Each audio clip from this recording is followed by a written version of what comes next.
Baik, selamat datang, selamat bergabung dalam mata kuliah pajak penghasilan.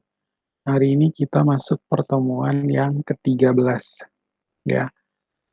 Minggu lalu pada saat pertemuan ke-12 itu saya membahas tentang pajak penghasilan pasal 22. Nah, hari ini saya akan membahas berkaitan dengan PPh pasal 23 ya. Berarti kita melanjutkan PowerPoint minggu sebelumnya ya. Nah, kita langsung bahas saja PPh pasal 23 ya. PPh pasal 23 ini berkaitan dengan belanja jasa. Ya, untuk PPh pasal 23 berkaitan dengan belanja jasa yang mana terdapat di dalam PMK nomor 244 di tahun 2008 dan juga PMK 141 tahun 2015 ya, itu aturan terbarunya. Lalu berapa Pak tarifnya? Tarifnya itu adalah 2%. Ya, tarif yang dikenakan sebesar 2%. Dan teman-teman juga bisa melihat ke dalam PPh pasal 23. Ya. Nah, kita lihat definisi daripada PPh pasal 23. Definisinya, pajak yang dikenakan terhadap wajib pajak dalam negeri dan juga bentuk usaha tetap atas penghasilan dari penanaman modal, ya, yang mana pajak yang nantinya akan dikenakan terhadap wajib pajak dalam negeri dan juga bentuk usaha tetap atas penghasilan dari penanaman modal, lalu penyewaan aset fisik dan juga finansial, lalu yang ketiga adalah keterlibatan dalam pekerjaan atau kegiatan, ya, misalnya menyelenggarakan kegiatan training atau menyelenggarakan kegiatan seminar, ya, seperti itu. Dan berikutnya adalah pemberian jasa tertentu. Ya, pemberian jasa tertentunya ini bisa dalam konteks jasa pengeboran minyak atau jasa outsourcing, jasa pengolahan limbah industri, jasa pemasangan atau maintenance kendaraan, ya kan? Nah, itu masuk dalam kategori ini.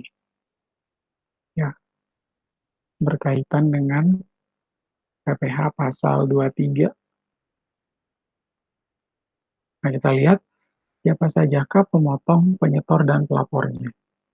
Ya, kita akan melihat siapa saja yang merupakan pemotong, penyetor, dan pelapor. Yang pertama adalah badan pemerintah, ya, badan pemerintahan.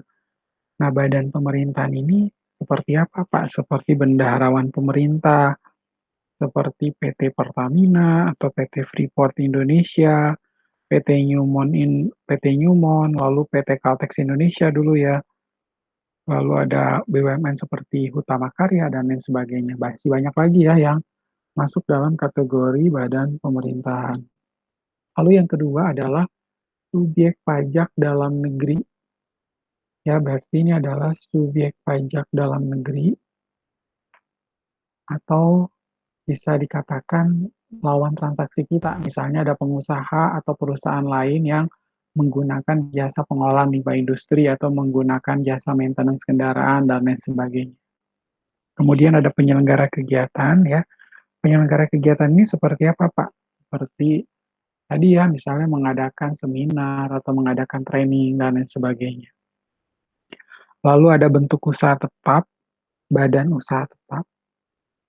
Selanjutnya adalah perwakilan perusahaan luar negeri lainnya. Ya, adanya perwakilan perusahaan luar negeri lainnya.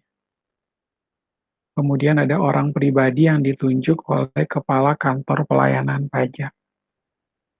Ya, adanya orang pribadi yang memang ditunjuk oleh Kepala Kantor Pelayanan Pajak karena dia bisa bertindak sebagai badan usaha milik negara sehingga dia ditunjuk oleh Kepala Kantor Pelayanan Pajak untuk melakukan pemotongan, penyetoran, dan juga melaporkan pajak PPh pasal 23.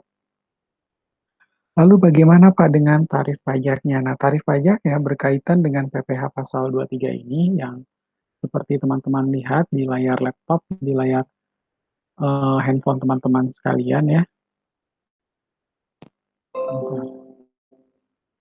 untuk tarif pajak sebesar 15% dari jumlah bruto atas dividen. Tadi kan saya bilang untuk PPh tiga sebenarnya tarifnya 2% untuk belanja jasa, tetapi ada kegiatan-kegiatan atau penghasilan-penghasilan tertentu yang tarifnya itu tidak 2%. Contohnya seperti ini, ada yang 15% dari jumlah bruto atas dividen, kemudian ada bunga, ya 15% dari jumlah bruto atas bunga, lalu ada royalti, selanjutnya adalah hadiah, penghargaan, bonus, dan sejenisnya selain yang dipotong PPh satu huruf E,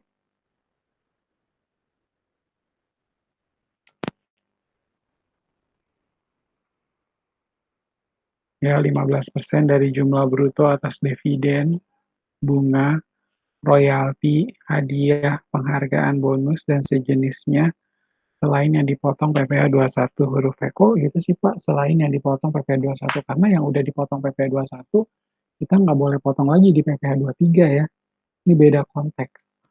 Begitu sudah dipotong pajak penghasilan pasal 21, berarti nggak bisa lagi dipotong di PPh tiga karena bisa menunjukkan atau mencerminkan pengenaan pajak secara berganda. Sedangkan seorang wajib pajak itu tidak diperbolehkan untuk dipotong pajak berkali-kali kan. Untuk jenis pajak yang sama kok dia bisa dikenakan pajak berkali-kali. Nah, itu nggak bisa. Ya, kemudian 2% dari jumlah bruto sebelum pajak pertambahan nilai. Ya, 2% dari jumlah bruto sebelum PPN atas sewa dan penghasilan sehubungan dengan penggunaan harta. Kecuali yang dikenakan PPh pasal 4 ayat 2.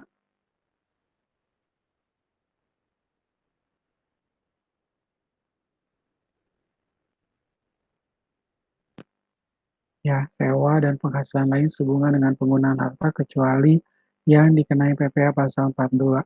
Kalau misalnya ada sewa kendaraan, ya kan, atau sewa mesin. Nah, itu kan sudah masuk pemotongan PPh pasal 23 ya, sebesar 2%. Nah, tapi ada pengecualian juga. Kalau memang penghasilan ini sudah dimasukkan atau dikategorikan sebagai PPh final atau PPh pasal 4 ayat 2, maka tidak boleh dipotong PPh pasal 23. Jadi misalnya nih, ini adalah perusahaan jasa konstruksi. Dia melakukan pekerjaan jasa konstruksi, ya seperti perencanaan, pengawasan, ya berkaitan dengan jasa konstruksi kan udah dipotong PPh final 4 ayat 2. Sesuai dengan tarifnya ya, ada yang 2%, 3%, 4%, sesuai dengan klasifikasi daripada usaha tersebut dan tertera di dalam surat izin usaha jasa konstruksi. Nah, tapi kalau ternyata dia sudah dipotong PPh 4 ayat 2 itu, berarti kita nggak boleh lagi potong PPh pasal 23. Ya, jadi tidak diperkenankan lagi dipotong PPh pasal 23. Kemudian imbalan jasa teknik, manajemen, konstruksi, konsultan, catering, dan jasa lain selain yang dipotong PPh pasal 21. Ya, adanya imbalan jasa teknik, manajemen, konstruksi, konsultan, catering, dan jasa lain selain yang dipotong PPh 21. Lalu bagi yang tidak memiliki NPWP akan dikenakan tarifnya 100% lebih tinggi, ya kan? Kalau yang tidak memiliki nomor pokok wajib pajak, makanya akan dikenakan tarif lebih tinggi 100%. Makanya gini ya, supaya kita nggak dikenakan pajak terlalu tinggi, ya kan? Ya lebih baik kita kasih aja NPWP kita, ya nggak? Daripada gue dipotong double, mendingan gue kasih nomor pokok wajib pajak kita, ya. Seperti itu.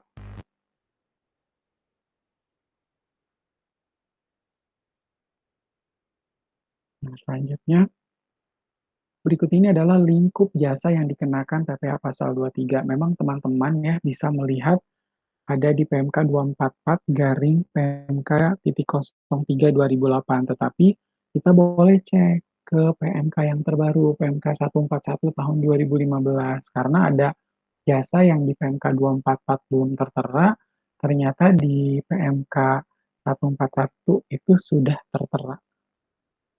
Ya, seperti itu. Jadi kita harus melakukan cross check kembali.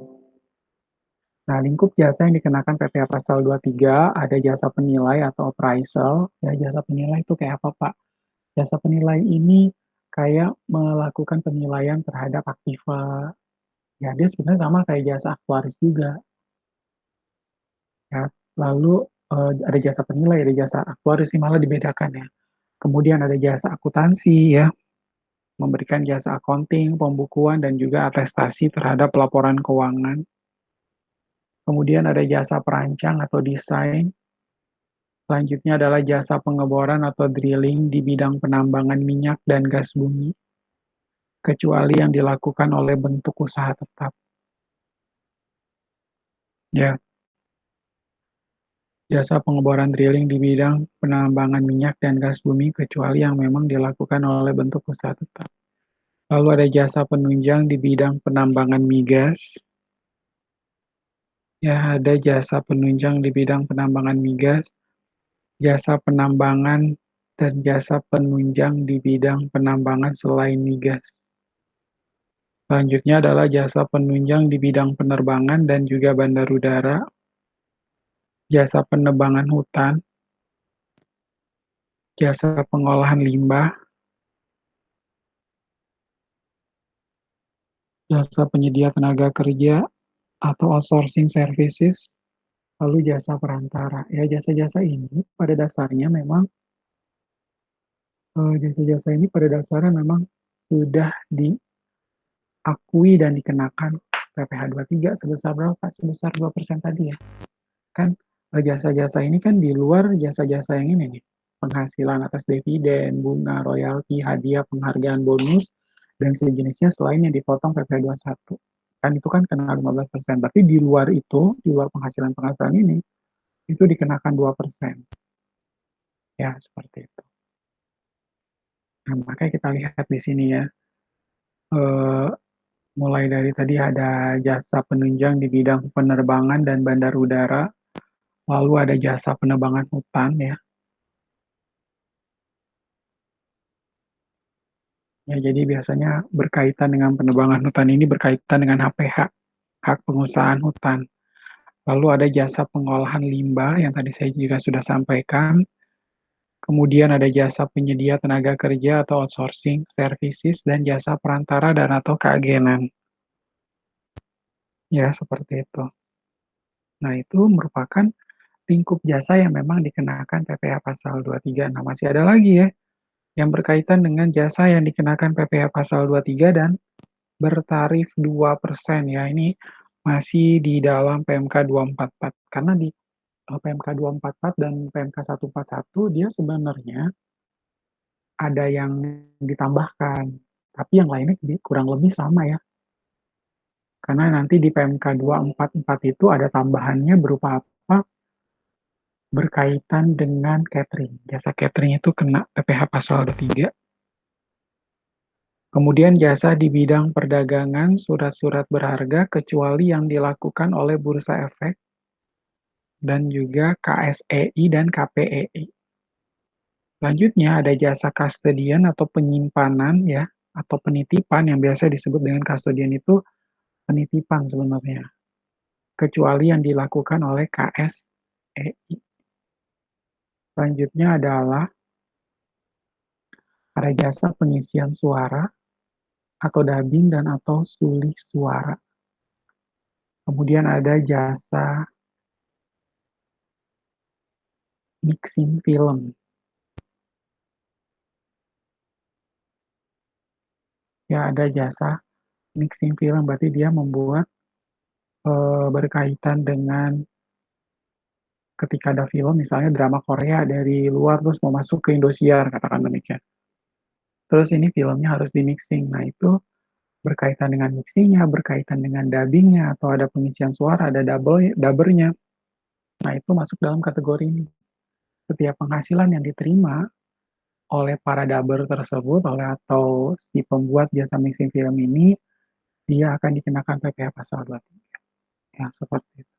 Nah, saya ingin menyampaikan tadi berkaitan dengan KSEI itu apa sih Pak? KSEI adalah Custodian Central Efek Indonesia. Ya, dia tuh sebenarnya PT, PT Custodian Central Efek Indonesia, biasa disingkat dengan KSEI.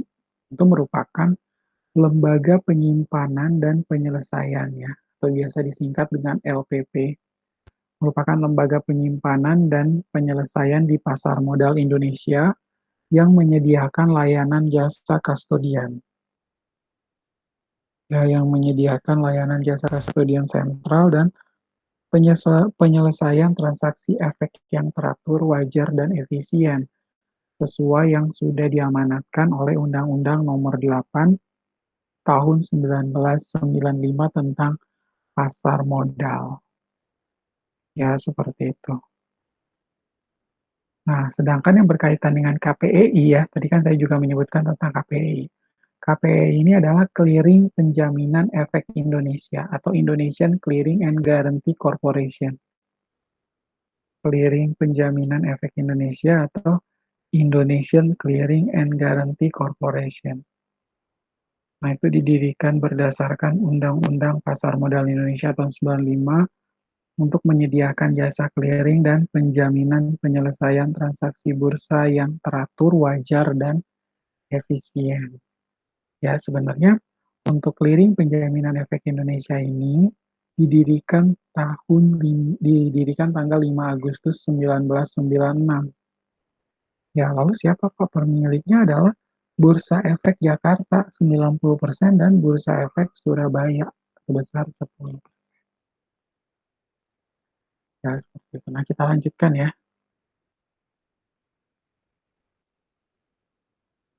Ya, kita lanjutkan yaitu jasa sehubungan dengan software komputer termasuk perawatan dan pemeliharaan.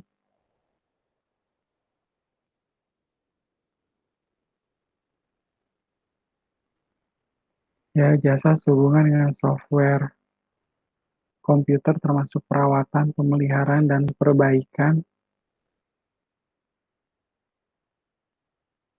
Lalu ada jasa instalasi atau pemasangan mesin, peralatan listrik, telepon, air, gas, AC, dan atau kabel, TV kabel, lain yang dilakukan oleh wajib pajak, ya, yang ruang lingkupnya di bidang konstruksi dan mempunyai izin dan atau sertifikasi sebagai pengusaha konstruksi. Ya, jadi kalau misalnya tadi kan saya bilang tuh tentang pengusaha atau perusahaan yang melakukan jasa usaha konstruksi. Nah, seperti itu. Jadi dia kalau misalnya udah dipotong PPh pasal 4 ayat 2 ya nggak boleh lagi dikenakan PPh pasal 23. Kalau udah dipotong PPh pasal 4 ayat 2, itu nggak boleh dipotong PPh pasal 23. Dan kita kembali lagi melihat ya, kalau masuk dalam kategori perusahaan jasa konstruksi, ya kegiatannya adalah perusahaan kegiatan yang dikerjakan oleh perusahaan jasa konstruksi ini ada kaitan dengan pengawasan perencanaan jasa konstruksi, berarti akan masuk PPh final 4 ayat 2. Tapi kalau di luar itu, ya di luar itu ada jasa instalasi atau pemasangan mesin, peralatan listrik telepon, sebenarnya kan ini masuk PP 23. Nah, itu harus dipisahkan. Jadi mana yang udah dipotong 4 ayat 2 itu sendiri, walaupun ada di dalam satu invoice ya. Lalu PP 23-nya juga sekian. Ya, jadi kita langsung split. Ketika kita bayarkan, kita potong PP 4 ayat 2 sekian. PPh 23-nya adalah sekian. Ya, seperti itu. Kemudian jasa perawatan, perbaikan, pemeliharaan, mesin, peralatan listrik, telepon, air, gas, AC, TV kabel, kemudian ada alat transportasi atau kendaraan dan atau bangunan selain yang dilakukan oleh wajib pajak yang ruang lingkupnya di bidang konstruksi dan mempunyai izin dan atau sertifikasi sebagai pengusaha konstruksi.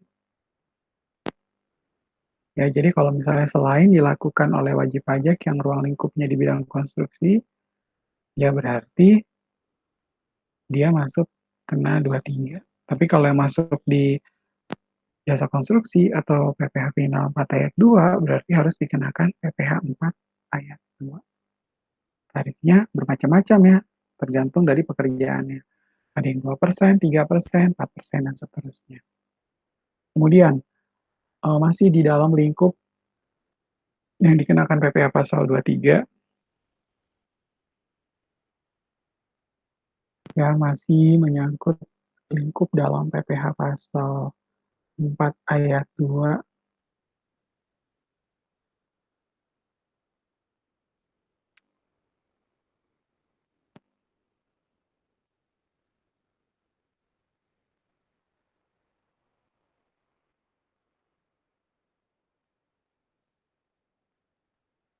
ya ada jasa maklon. Jasa maklon itu apa tuh, Pak?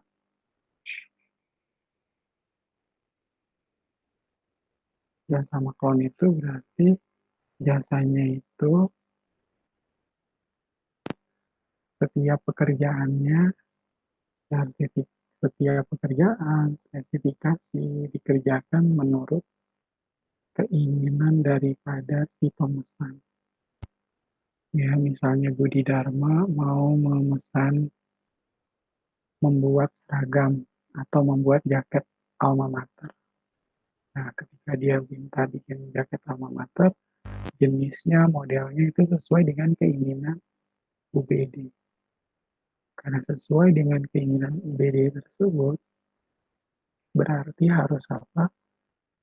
Dikatakan sebagai jasa maklum. Ya, seperti itu.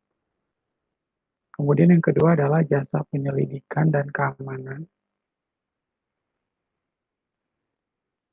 Ya, jasa penyelidikan dan keamanan, jasa penyelenggara kegiatan atau event organizer, jasa pengepakan, jasa penyediaan tempat dan atau waktu dalam media massa, media luar ruang,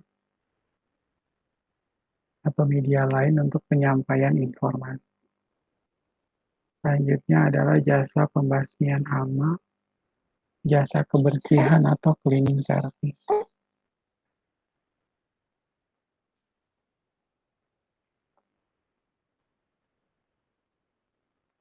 Nah, selanjutnya, bila kita lihat,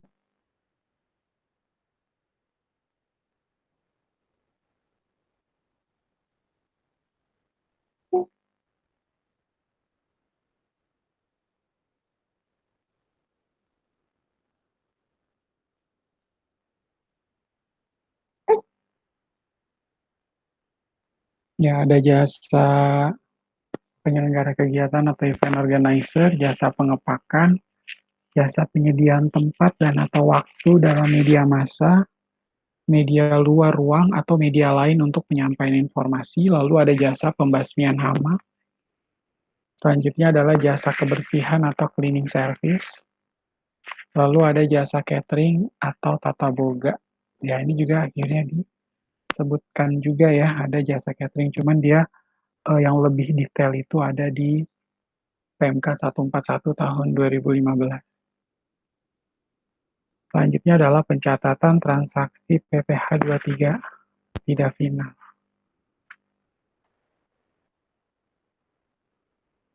Ya, pencatatan transaksi PPh 23 tidak final, pihak pemotong, pihak yang membayar, dia akan mencatat utang pajak pada saat pembayaran dilakukan. Ya kan, dia akan memunculkan utang pajak. Utangnya kan ada di kredit. Nanti begitu dia bayarkan, utang pajaknya di debit, kas atau bank di kredit, ya kan. Berarti itu siapa, Pak? Dia yang akan membayar jasa yang sudah dia kenakan.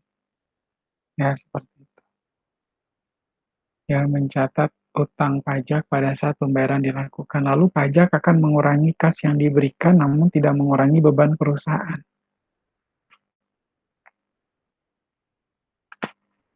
Ya, pajak akan mengurangi kas yang diberikan, namun tidak mengurangi beban perusahaan. Ya, bebannya pasti nambah ya, nggak?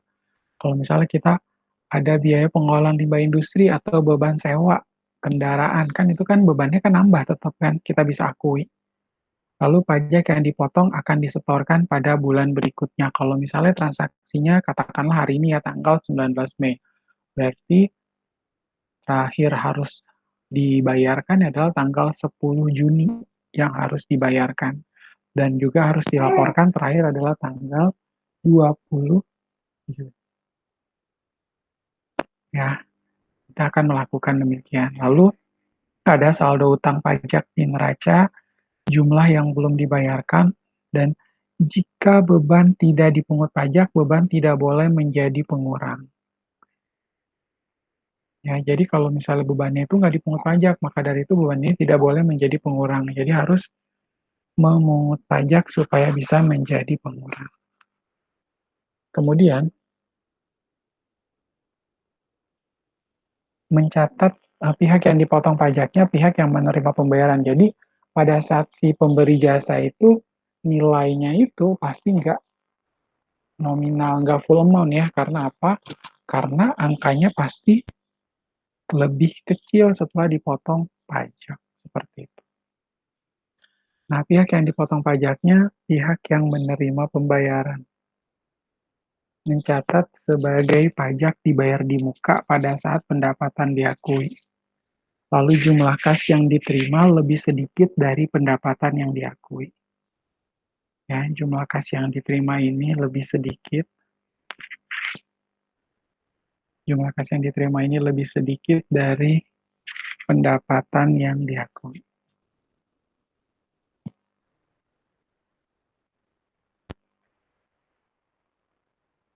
Pasti dong, karena kan sudah dipotong PPh pasal 4 ayat 2. Nah, kemudian kita lanjutkan ke slide berikutnya. Nah, ini ada sebuah ilustrasi ya. Bagi teman-teman sekalian, bisa dilihat ilustrasinya. Bentar ya.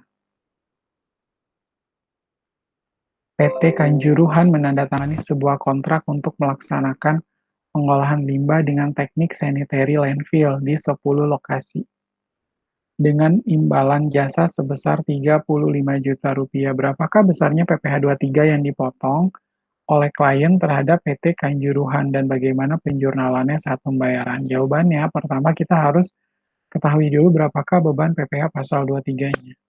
2% dikali dengan 35 juta. Ya, 2% dikali 35 juta diperoleh angkanya adalah 700 ribu rupiah. Nah, jurnal PT Kanjuruhan ya, karena si Kanjuruhan ini yang akan melaksanakan pengolahan limbah. Sehingga yang pertama akan diakui adalah pendapatan jasa ya. Pendapatan jasa dia bertambah sebesar 35 juta rupiah, pendapatan bertambah saldo normal kredit. Lalu karena tadi kita sudah hitung beban PPh 23, maka muncul pajak dibayar di muka PPh pasal 23 sebesar 700.000 dia taruh di debit. Dan kas yang akan dia peroleh sebesar 34,3 juta ya, tidak full amount. Karena apa? Karena dipotong PPh pasal 23 sebesar 700.000 rupiah. Nah, si PT Kanjuruhan inilah yang melakukan kegiatan pengolahan limbah industri. Lalu dari sisi klien, dia akan mengakui beban operasi, bebannya bertambah 35 juta rupiah. Ya, beban operasi bertambah 35 juta rupiah. Lalu utang PPh pasal 23-nya sebesar 700.000 ya, karena si klien akan memotong PPh 23, maka dia munculin utang PPh pasal 23. Utang bertambah saldo normal kredit, kita taruh di kredit. Lalu kas yang akan dibayarkan oleh klien kepada PT Kanjuruhan sebesar 34,3 juta rupiah. Dan di satu sisi, beban operasi yang diakui itu adalah sebesar 35 juta rupiah, dan itu akan dia pakai sebagai beban di dalam laporan laba rugi. Tujuannya buat apa nih? Tujuannya adalah untuk dia akui ya, untuk mengurangi besarnya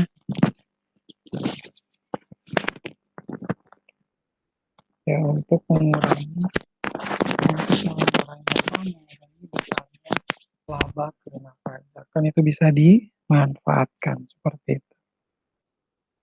Nah, cukup jelas ya dari sisi PT Kanjuruhan maupun dari sisi klien. Lalu bagaimana dengan ilustrasi berikutnya? Tuan Bala Putra Dewa meminjam uang pada 1 Juli 2012 senilai 1 juta rupiah kepada Tuan Samarotunga dengan bunga 8%. per tahun, dan kesepakatan mensyaratkan Tuan Bala Putra Dewa membayarkan bunga pada 30 Juni. Nggak ada ya 31 Juni ya? Mana mungkin ya Juni 31. Salah tuh. Pada 30 Juni 2012 dan 2013 setelah mengembalikan seluruh pokok pinjaman pada saat pembayaran bunga kedua. Berapakah besar beban PPh 23 masing-masing di tahun 2012 dan 2013? Ya, pertama, beban PPh pasal 23 2013 ya. Beban PPh pasal 23 2013 pertama kita kalikan 15%. 15% adalah karena di sini adalah membayarkan pendapatan bunga. Pendapatan bunga tadi tarifnya adalah 15%. Dikali dengan bunganya 8% ya. 8% per tahun berarti 15% kali 8% dikali 1 juta. 1 juta dikali dengan 8% adalah 80.000. 80.000 dikali 15%. Benar apa enggak itu? Oke, gitu. 15% dikali 80.000.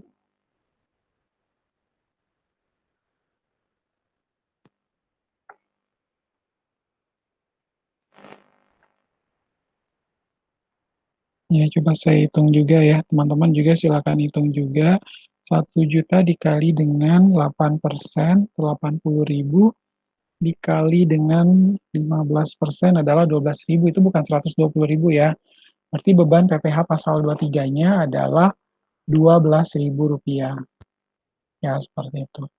Kemudian, ilustrasi koperasi Belambangan diminta untuk menyajikan hidangan di kegiatan simposium regional untuk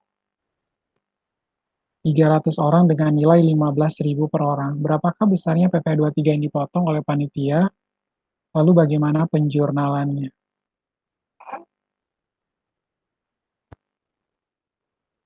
Ya, berapakah besarnya PP 23 yang dipotong oleh panitia? Lalu bagaimana penjurnalannya? Nah, beban PP 23-nya pertama kita lihat di situ ya. 300 dikali dengan 2% dikali dengan 15.000. Karena kan itu ada 300 orang dikali 15.000 per orang kan. Maka 15.000 kita kali 300 dulu, 4,5 juta dikalikan dengan 2% ya, 4,5 juta dikali 2%, diperoleh angkanya adalah 90.000. Ya, adalah 90.000 benar ya. Teman-teman juga sambil hitung ya, supaya kita tidak salah dalam menghitung. Nah, di situ 90.000. Lalu jurnal PT Kanjuruhan, kok PT Kanjuruhan? Ya, jurnal yang dilakukan oleh Koperasi Belambangan ya, sebesar, karena dia mengakui adanya pendapatan jasa sebesar ini ya, 4.500.000, 4.500.000, selanjutnya 4.500.000 ini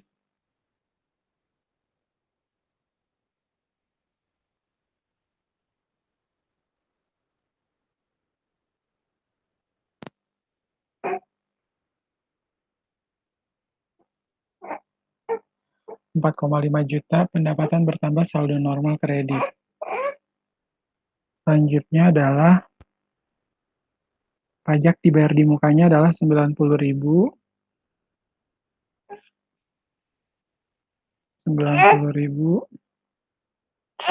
sebesar 90.000, lalu ada kas yang diterima oleh koperasi tersebut tidak full 4,5 juta, melainkan hanya sebesar 4.410.000.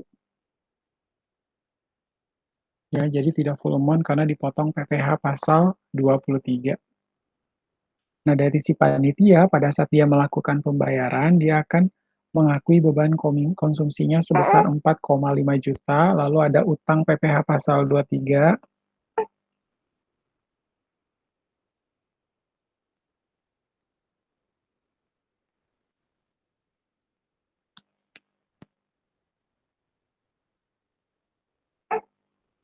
beban konsumsi 4,5 juta, lalu kas berkurang 4.410.000, kas berkurang 4.410.000, utang PPh pasal 23 90.000 ya. Jadi utangnya bertambah sebesar 90.000 rupiah.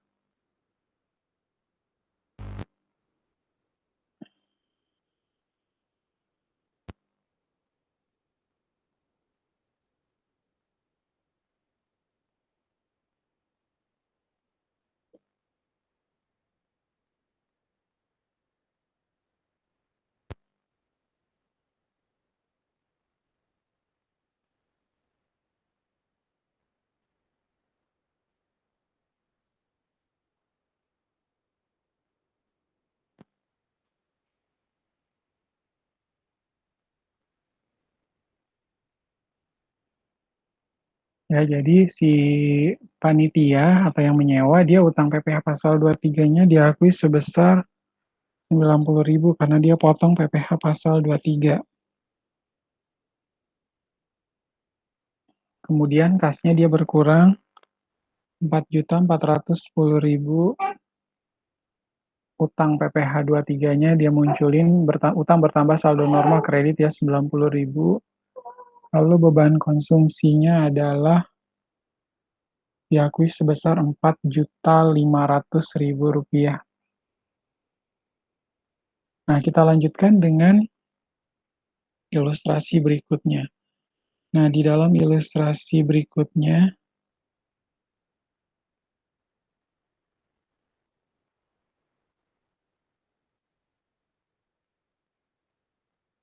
firma Kru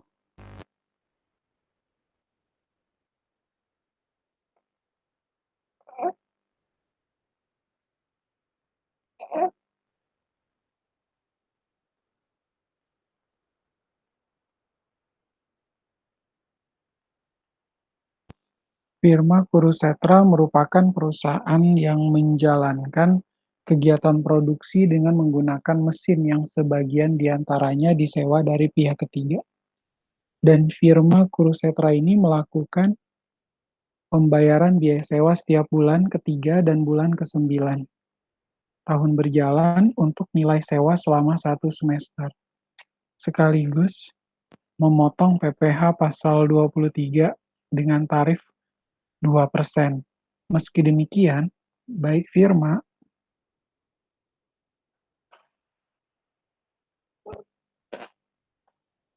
meski demikian baik firma Kurusetra maupun perusahaan penyewa tetap melakukan pengakuan pendapatan beban untuk setiap bulan di pembukuan masing-masing. Jika nilai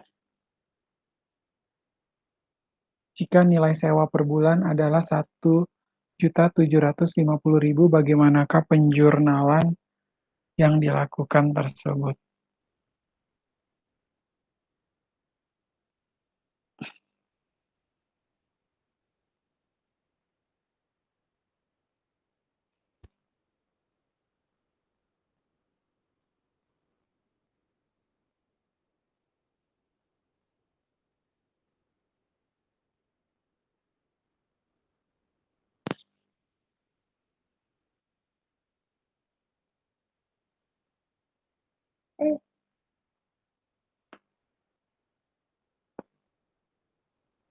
Ya, jadi pertama kan kita harus ketahui dulu ya, bahwa firma Kurusetra ini melakukan pembayaran biaya sewa setiap bulan ketiga dan bulan ke-9, bulan Maret dan bulan September tahun berjalan, untuk nilai sewa selama 1 semester, sekaligus memotong PPh pasal 23 dengan tarif 2%. Meski demikian, baik firma Kurusetra maupun perusahaan penyewa tetap melakukan pengakuan pendapatan dan beban untuk setiap bulan.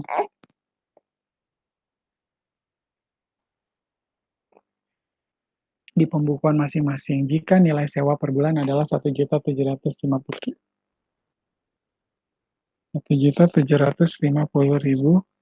rupiah. Lalu kita diminta untuk bagaimanakah penjurnalan tersebut dilakukan. Nah, jawabnya di sini teman-teman bisa lihat ya, firma Kurusetranya dia mengakui adanya utang sewa sebesar 3.500.000 rupiah. Lalu ada beban sewa sebesar 1.750.000. Sewa dibayar di mukanya adalah 5.250.000.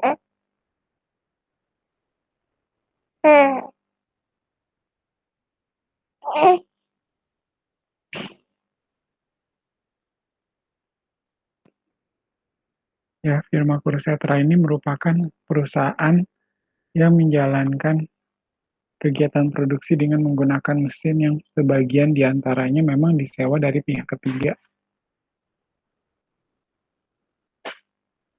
Ya, firma Kursetra. Nih, nih, Mami, bilangin Febri, Michaelnya pup nih, tolong ambilin, aku lagi ngajar. Bilang Febri, Michael lagi pup. Ya, jadi teman-teman bisa lihat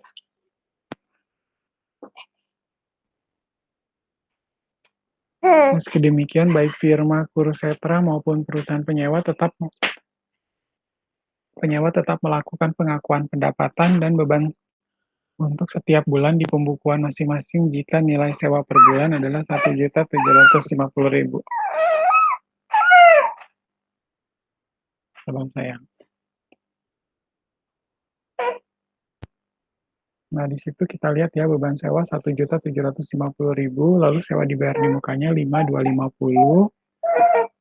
Ya, selanjutnya adalah kas di kredit 10.290.000. Utang PPh pasal 23-nya 210.000.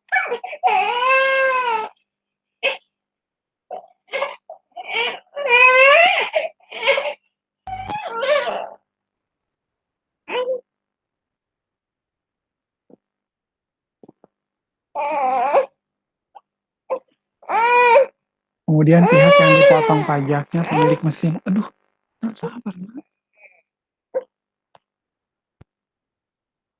Pihak yang dipotong pajaknya pemilik mesin ya.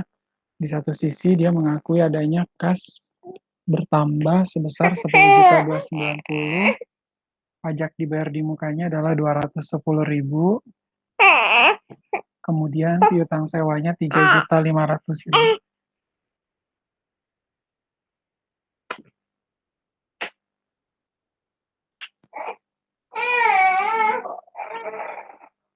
Rp210.000, lalu piutang sewa 3.500.000.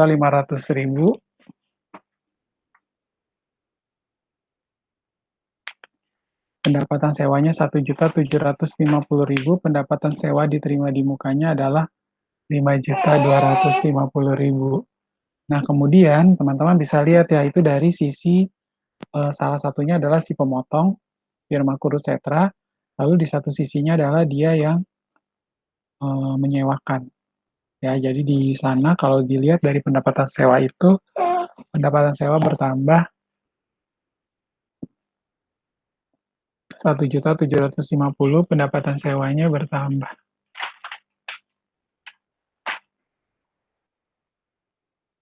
Pendapatan sewanya bertambah 1.750 dan piutang sewanya 3.500.000. Ya.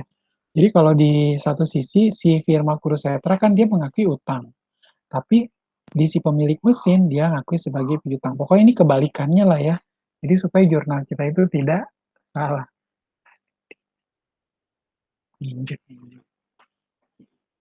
Nah, kemudian kita lanjutkan pencatatan transaksi dividen. Teman-teman tadi sudah lihat ya, berkaitan dengan dividen itu tarifnya adalah 15%. Ya, tarifnya adalah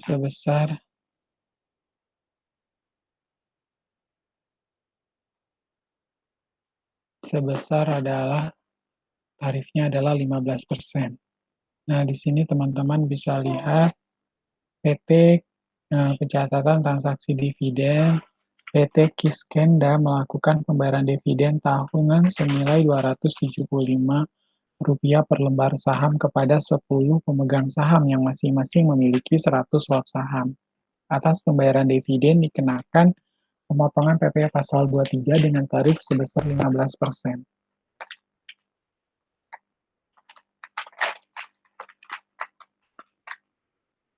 Ya, PT Kiskenda ini melakukan pembayaran dividen tahunan senilai Rp275 per lembar saham kepada 10 pemegang saham yang masing-masing memiliki 100 lot saham. Atas pembayaran dividen dikenakan pemotongan PPh pasal 23 tarif 15%. Bagaimanakah perusahaan dan masing-masing pemegang saham melakukan pencatatan atas pengumuman pada saat pembayaran? Nah, si pemotong PT Kiskenda ini akan melakukan jurnal pada saat pengumuman. Ya, di situ dia mengakui sebesar utang dividen yaitu Rp116.875.000, ya kan? Kita lihat di sana dia langsung melakukan penjurnalan.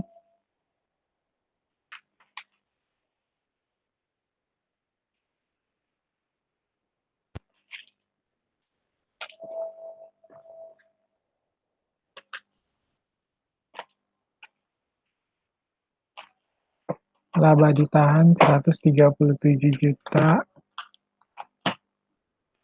130 juta 500.000 laba ditahan.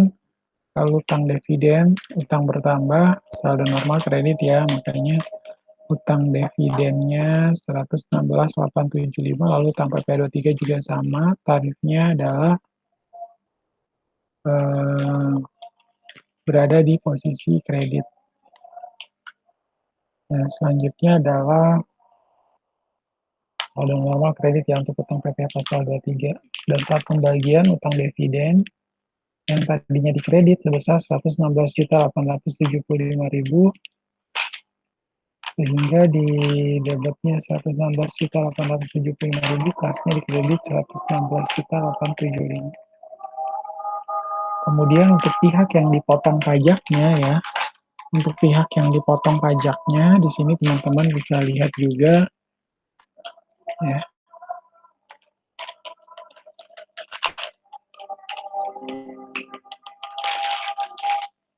Untuk satu pemegang saham saat pengumuman piutang dividen 20.620, piutang dividen 20.625.000, pajak dibayar di muka PPh 23 116.875.000, penghasilan dividen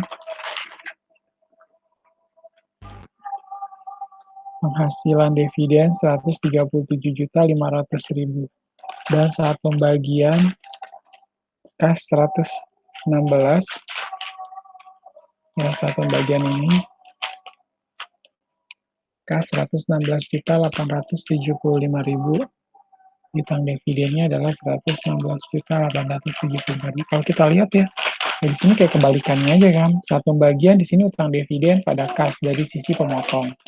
Tapi pihak yang dipotong pajak itu berarti kebalikannya. Di sini dia kas, di sini sebagai piutang dividen sebesar 116.875.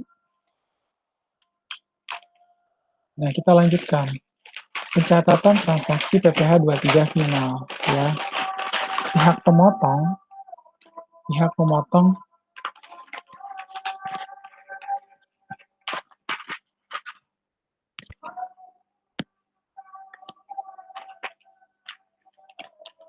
pencatatan transaksi PPh 23 final. Pihak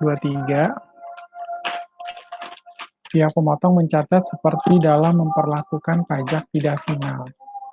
Pihak yang dipotong pajaknya, pencatatan dapat dilakukan dengan dua pendekatan. Yang pertama mencatat gross seperti pajak tidak final.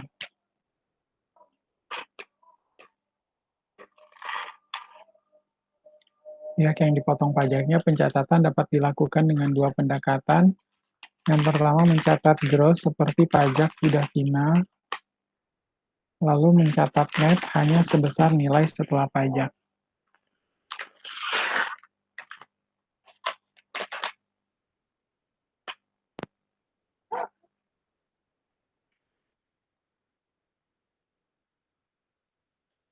Hanya sebesar nilai setelah pajak. Kemudian, pilihan tergantung bagaimana perusahaan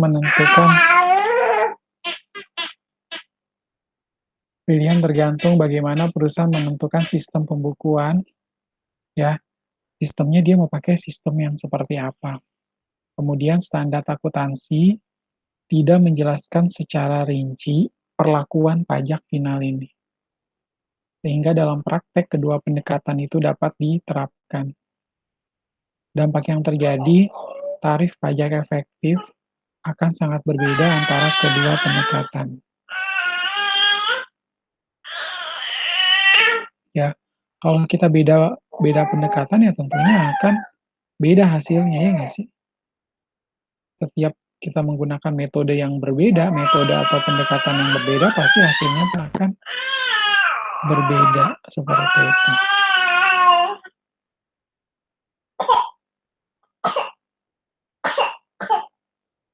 Nah, selanjutnya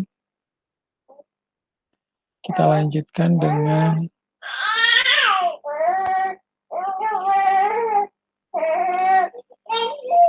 ketika menggunakan dampak yang terjadi adalah tarif pajak efektif akan sangat berbeda antara kedua pendekatan. Nah, kita lihat di sini ya contoh berikutnya. Koperasi Pajajaran memiliki sebuah gelanggang olahraga yang disewakan kepada Nyonya Dia Pitaloka selama 3 hari 3 malam. Ya, itu akan disewakan kepada Nona Dia Pitaloka selama 3 hari 3 malam untuk penyelenggaraan Putra Semata Wayangnya. Nah, lama banget ya buat pernikahan sampai 3 hari 3 malam. Untuk penyelenggaraan pernikahan Putra Sematawayangnya. Atas maksud memastikan kesempurnaan perhelatan, Nona Dia Pitaloka meminta penyediaan 3 set generator yang harus dipindahkan dari fasilitas produksi Koperasi Pajajaran. Ya, dia meminta penyediaan 3 set generator yang harus dipisahkan dari fasilitas produksi Koperasi Pajajaran. Nah,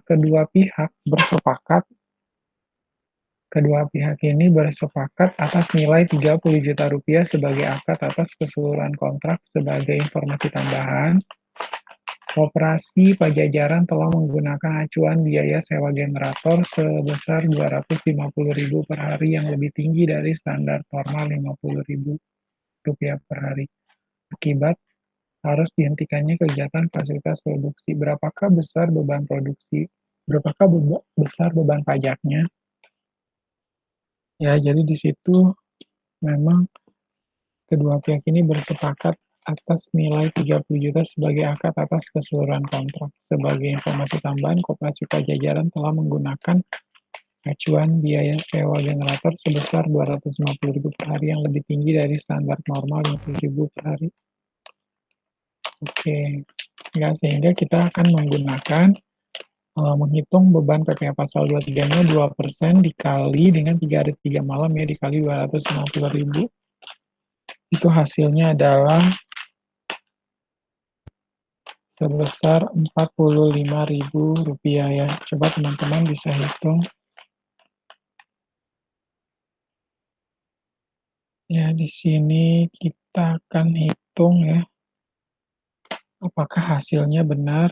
3 dikali 3 kali 250.000 itu adalah 2.250.000 dikali 0,02 sama dengan 45.000. Kemudian untuk beban PPh finalnya 10% dikali dengan 30 juta ya sebagai akad atas keseluruhan kontrak dikurangi dengan 2.250.000. 30 juta ini dikurangi dengan 2.250.000 sama dengan 27.750 dikali 0,1. Ini sama dengan dikali 0,1. 2.775.000. Ya, hasilnya adalah 2.775. Kita lanjutkan ya. CV pencatatan transaksi jasa konstruksi. CV Mahameru merupakan perusahaan yang bergerak di bidang pemberian jasa perencanaan konstruksi sekaligus jasa konsultansi teknik. Nah, CV Mahameru ini baru saja mengirimkan tagihan dan CV CV Maumere ini baru saja mengirimkan tagihan kepada pemerintahan Kabupaten Maumere atas pemberian jasa senilai Rp525 juta. Atas tagihan tersebut, penghasilan yang berasal dari jasa perencanaan konstruksi dikenakan PPh final senilai Rp9.250.000 dan penghasilan yang berasal dari jasa konsultasi teknik dikenai PPh 23 sebesar Rp1.250.000. Lalu bagaimanakah CV Mahameru ini melakukan pencatatan berdasarkan metode gross atau net, dan berapakah tarif pajak efektif masing-masing? Ya, pertama kita harus pahami terlebih dahulu ya, untuk CV Mahameru ini, bahwa adanya tagihan Pemkab Maumere-nya senilai 525. Kemudian atas tagihan PPh final 9250. Untuk 23 adalah 1250. Berarti kita udah tahu ya, untuk pajak yang dibayar di muka PPh final 9250 langsung taruh di sini untuk metode gross. Untuk pajak dibayar di muka 23 1250, lalu pendapatan jasanya 525 juta, lalu untuk piutang dagangnya berarti tinggal selisihnya ya, 525 juta dikurangi dengan 9250 dikurangi dengan 1.250.000 diperoleh angkanya 514.500.000 rupiah. Nah, untuk tarif efektifnya 9.250 ditambah 1.250 dibagi 525 juta dibagi 2%. Nah, kemudian untuk metode netnya, ya di sini menggunakan metode net, kita tinggal masukkan piutang dagang 514.500.000, kemudian pajak dibayar di muka PPh 23-nya 1.250.000,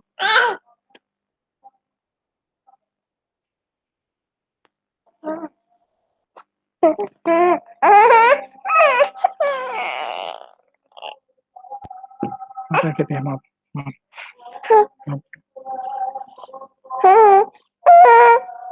Pajak dibayar di muka 1.250, pendapatan jasa 750.000. Tarif pajak efektifnya adalah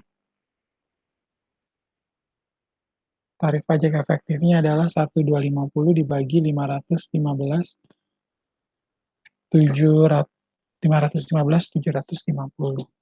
Diperoleh adalah 0,424%. Nah, kemudian kita lanjutkan. Kasus khusus berkaitan dengan sinematografi.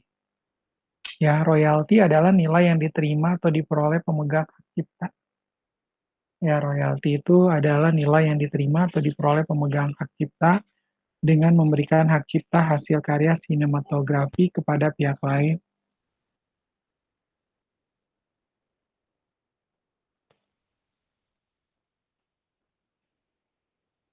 Royalti adalah nilai yang diterima atau diperoleh pemegang hak cipta dengan memberikan hak cipta hasil karya sinematografi kepada pihak lain sebesar seluruh penghasilan jika pihak lain berhak mengumumkan dan atau memperbanyak ciptaannya dengan persyaratan tertentu. Ya, seluruh penghasilan jika pihak lain berhak mengumumkan dan atau memperbanyak ciptaannya dengan persyaratan tertentu atau 10% dari bagi hasil. Jika pihak lain berhak mengumumkan dan atau memperbanyak ciptaannya dengan persyaratan tertentu dengan pola bagi hasil antara pencipta dan juga pemilik bioskop. Ya, jadi di dalam kasus sinematografi ini juga ada bagi hasil ya, 10% dari bagi hasil. Nah, besaran jumlah bruto ya, nilai dikurangi oleh pembayaran gaji upah, honorarium, tunjangan, dan pembayaran lain atas jasa yang disediakan tenaga kerja berdasarkan kontrak. Kemudian ada pengadaan atau pembelian material. Ya, pengadaan atau pembelian material. Lalu ada jasa perantara yang dibayarkan kepada pihak ketiga. penggantian biaya atau reimbursement. Kemudian, pemajakan tidak berlaku untuk penghasilan yang dibayarkan sehubungan dengan jasa teknik, manajemen, konstruksi, konsultasi, dan juga jasa lain yang dikenai PPh final. Ya, penghasilan yang dibayarkan ini sehubungan dengan jasa teknik, manajemen, konstruksi, konsultasi, dan jasa lain yang dikenakan PPh final. Nah, bukti pendukung rincian tagihan. Di sini ada kontrak kerja dan pembayaran. Ya, harus ada dong. Kalau yang namanya tagihan, berarti ada invoice-nya, ada fakturnya, ada contractual agreement di awalnya, ya nggak? Maka dari itu, bukti pendukung rincian tagihan pun kita harus miliki, ya kan? Kontrak kerja dan pembayaran, lalu ada faktur pembelian barang, selanjutnya adalah faktur tagihan kepada pihak ketiga disertai dengan perjanjian tertulis, faktur tagihan atau bukti pembayaran oleh pihak kedua kepada pihak ketiga. Nah, ilustrasi berikutnya adalah firma Mengwi sebagai pihak pertama pada tanggal 2 Maret 2012 menandatangani kontrak dengan Koperasi Worawari selaku perusahaan agen periklanan sebagai pihak kedua untuk membuat media. Nah, rincian keterangan terkait nilai kontrak adalah sebagai berikut. Pembelian material iklan sebesar Rp35 juta, jasa konsultan iklannya adalah 7,5 juta, upah agennya adalah 5 juta, biaya pemasangan iklan ke perusahaan media 50 juta. Totalnya adalah 97,5 juta rupiah. Lalu ditanya, berapakah besar PPh 23 yang dipotong antar setiap pihak yang terlibat dalam kontrak ini? Hati-hati ya.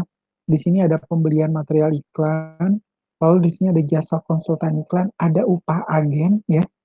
Hati-hati nih, upah agen kan bisa aja bukan masuk di PPh 23 melainkan kena PPh 21. Lalu ada biaya pemasangan iklan ke perusahaan media. Nah, itu yang harus kita hati-hati. Ya, bila kita lihat di sini, beban PPh 23 koperasi yang dipotong oleh Koperasi Warawari kepada firma Mengwi jika terdapat bukti pendukung rincian transaksi. Jadi harus dideskripsikan ya. Kalau memang itu adalah jasa konsultan, ditulis nggak atau dia split nggak? Atau jangan-jangan dia gabung jadi satu. Kalau digabung jadi satu kan sulit untuk dipotong PPh 23. Kalau supplier atau vendor yang nggak mau capek, udahlah gue potong aja semuanya. Malah rugi, maka dari itu harus disampaikan secara jelas. Ya, seperti itu. Nah, di sini kita tinggal masukkan ya. Di situ ada 7,5 juta dan juga 5 juta. Itu dari apa, Pak? Nih, jasa konsultan 7,5 juta dan juga upah agennya adalah 5 juta rupiah. Berarti 7,5 ditambah dengan 5 juta, 12,5 juta dikali 2%, 250.000. Jika tidak terdapat bukti pendukung rincian transaksi, ya, kalau nggak terdapat pendukung rincian transaksi, lalu apa yang harus dilakukan? Ya tinggal ditambahin 35 juta.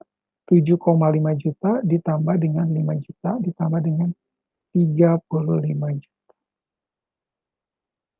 Nah, karena 35 juta ini pembelian material iklan. Padahal harusnya pembelian material iklan itu kan nggak boleh dipotong 23, namanya aja pembelian material.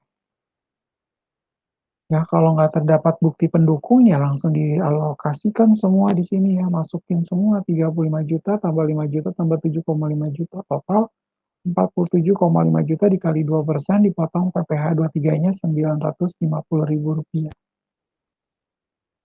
Nah, beban PPh 23 yang dipotong firma Mengwi kepada perusahaan media, ya, ini beda konteks nih.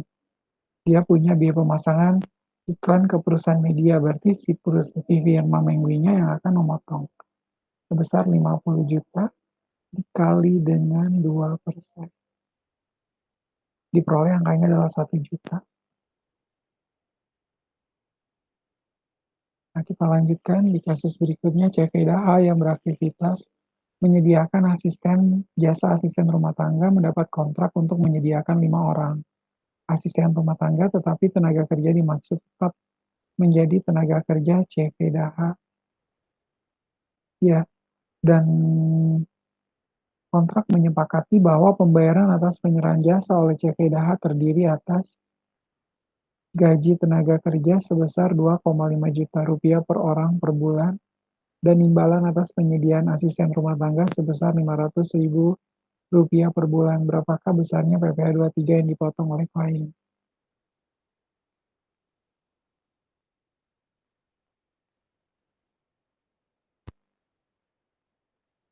Nah, di mana kontrak ini menyepakati bahwa pembayaran atas penyerahan jasa oleh CVDH terdiri atas gaji tenaga kerja sebesar Rp2,5 juta per orang per bulan, dan imbalan atas penyediaan asisten rumah tangga sebesar Rp500.000 per bulan. Berapakah besar PPh 23 yang dipotong oleh klien? Jika terdapat bukti pendukung atas rincian besarnya tagihan, jika terdapat bukti pendukung atas rincian besarnya tagihan, maka 2% dikali dengan Rp500.000. Langsung kita kalikan. Tapi kalau jika tidak terdapat pendukung rincian besarnya tagihan, maka beban PPh 23 ini adalah kita langsung akui sebesar Rp13 juta. Kan kalau di sini kan berarti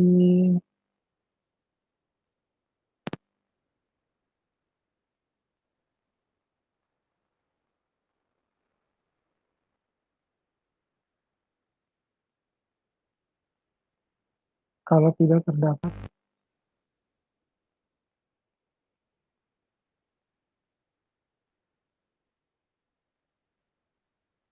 ya jadi 2.500.000 per orang, berarti 2.500.000 dikali 5, 12,5 juta.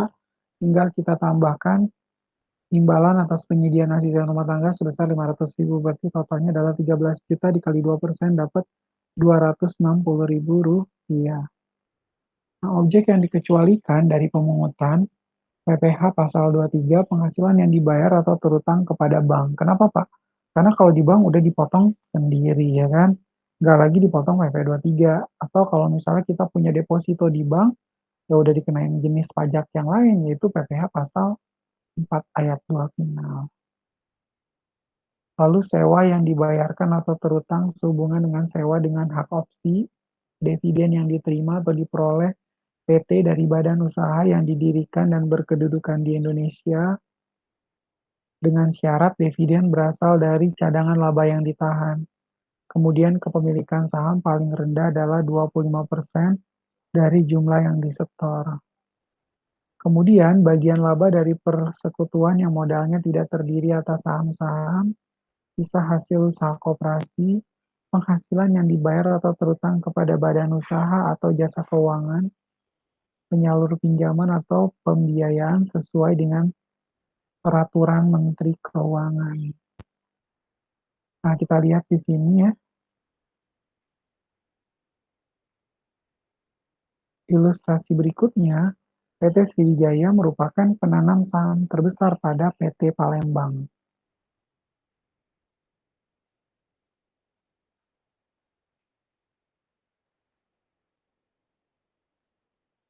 Ya, PT Sriwijaya merupakan penanam saham terbesar di PT Palembang dengan kepemilikan sejumlah 100.000 lembar saham biasa dari total 500.000 lembar yang beredar dan 1 juta lembar yang diotorisasi. Di tahun 2012, PT Palembang membagikan dividen kas senilai total Rp75 juta bagi seluruh pemegang saham biasa.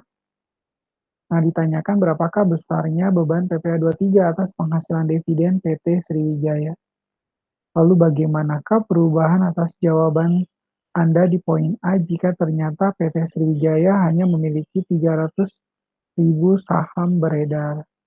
Lalu bagaimanakah perubahan atas jawaban kita di poin A jika PT Sriwijaya melakukan stock split dengan rasio 3:1 sebelum pengumuman pembagian dividen? Dan bagaimanakah perubahan atas jawaban kita di poin A jika ternyata PT Sriwijaya hanya mengkreditkan akun laba ditahan sebesar Rp25 juta atas pembagian dividen tersebut. Ya, di situ teman-teman bisa lihat PT Sriwijaya merupakan penanam saham terbesar di PT Palembang. Nah, kita lihat bagaimanakah pengerjaannya.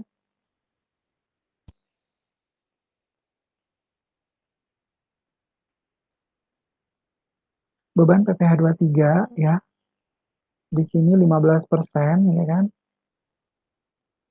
Kenapa Pak? Karena kan ini adalah pembagian dividen atau penghasilan dividen dikenakan tarif 15%. Dikali dengan 100.000 dibagi 500.000 dikali 75 juta. Ya, 100.000 lembar saham dibagi dengan 500.000 lembar saham dikali dengan 75 juta rupiah. 15% dikali 15 juta sama dengan 2.250.000. Beban PPh 23 yang dikenakan akan berubah menjadi 0,00. Hal ini disebabkan karena kepemilikan PT Sriwijaya dengan demikian mencapai 33%, sehingga pendapatan atas dividen dari PT Palembang dikecualikan dari objek lain. Ya,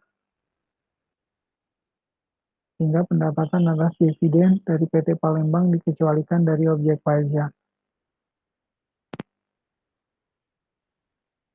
Lalu beban PPh 23 yang dikenakan akan tetap senilai 2.250.000 sebab tidak terdapat perubahan proporsi kepemilikan dan jumlah saham yang dibagikan.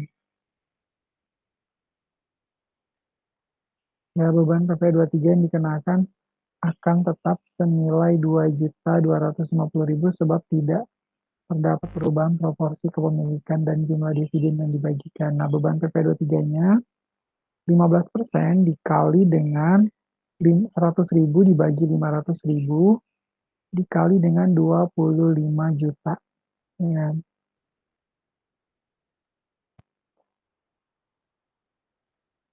Karena di sini kan hanya mengkreditkan akun laba ditahan sebesar 25 juta. 15% dikali 55 juta sama dengan 750.000. Lalu kapankah saat terutang, penyetoran, dan pelaporan? Ya, kita akan melihat saat mana terutang, penyetoran, dan pelaporan.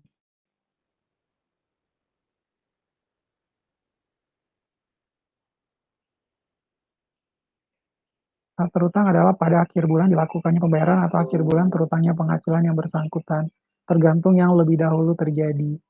Lalu saat penyetoran selambat-lambatnya adalah tanggal 10 bulan takwim berikutnya setelah bulan saat terutangnya pajak. Lalu saat pelaporan surat pemberitahuan masa oleh pemotong selambat-lambatnya adalah 20 hari setelah masa pajak berakhir. Pemotong wajib memberikan tanda bukti pemotongan kepada wajib pajak dalam negeri atau BUT yang dipotong, ya.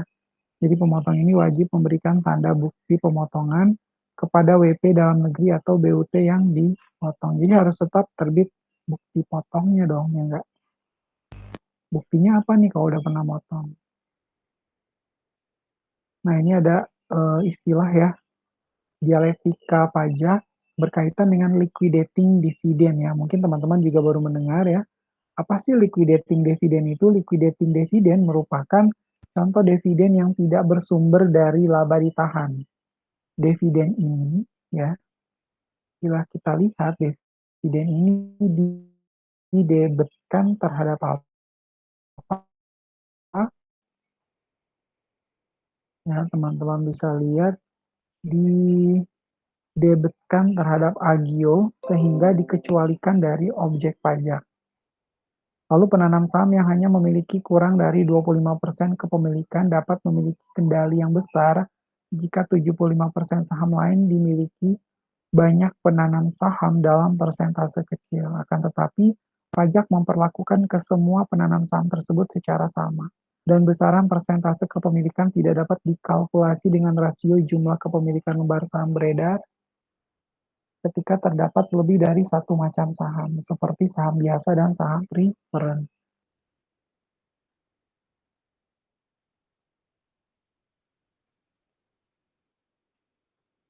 Oke, baik, untuk penjelasan hari ini berkaitan dengan PPh pasal 23, itu saya cukupkan sampai di sini. Teman-teman tetap semangat walaupun di masa pandemi COVID-19,